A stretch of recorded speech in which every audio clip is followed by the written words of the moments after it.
ahead. Hi, Multnomah Commissioners. My name is Mary Eng. I want to apologize for my previous performance. The last time I saw you, I think I was very aggravated by the assault I suffered on June 2nd by a Multnomah crisis call patient who had been released back into my care despite my not being certified as a nurse or a caregiver, despite his homicidal and suicidal inclinations which were reported in 2015. I view this as a 3-year malpractice, and so I don't believe I needed to suffer a homicidal assault by a delusional man, and I believe I have a paper trail to establish that that assault didn't need to happen and that services needed to engage in work. I am nonetheless very happy for the lessons I've learned from it. I also want to start showing you some bruises inflicted on me by a man called Todd Engstrom. I don't know if they are visible, but I'm going to show you anyway. This one was a paw print right there. I was so sore upon being released on June 29th that I couldn't sleep on either side. And the injuries that Charlie Hales, the initiator of this malicious assault, knew about were that my neck was crushed in this position. My trachea is dislocated to the right, and the bruising and tearing of my neck muscles has made it difficult to swallow. For about the first 6 days I was on soft liquids, juices, soft mushy tofu, things like that. And so this didn't need to happen. After I broke free from that, as my neck bones began to crunch, I screamed. Benjamin Pickering released the pressure on me.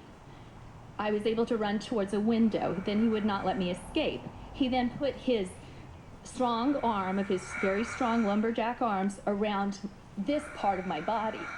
So my ribs were crushed. I had bruising under my breast. I have bruised cartilage at least. I have not been able to substantiate that I have a neck fracture. So I believe there is maybe hairline fracture. Extremely uncomfortable to talk to you today. Swallow anything, breathe, lie down. Extreme pain and discomfort. So when Charlie Hales decides that my advocating for lone vets needs not to be brutalized by Michael Cohen or Mike Miller, G4S security guards, I'm helping to convince lone vet, let's leave the chamber. Charlie Hales has had an anger episode at David Keefe Davis. And so I view Charlie's behavior as somewhat senile and unfortunate. I'm trying to help this lovely gentleman. You guys know my mom's been a nurse for 50 years and my dad was a social worker. My mom's a VA nurse. I'm not going to let a man be left behind and brutalized in City Hall like happened with the Marshman hearing, which I was not there for, as was falsely reported by Amelia Templeton. She's going to correct her Twitter. But I want you to know that ADA rights were not followed.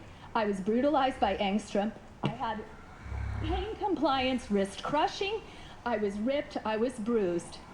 But I am very fortunate that I was trained as a paralegal at Los Angeles Community College, because I'm aware that my constitutional rights were violated, his ADA rights were violated, and my rights as a person suffering post-traumatic stress disorder were violated, and that the DA needs to drop the charges.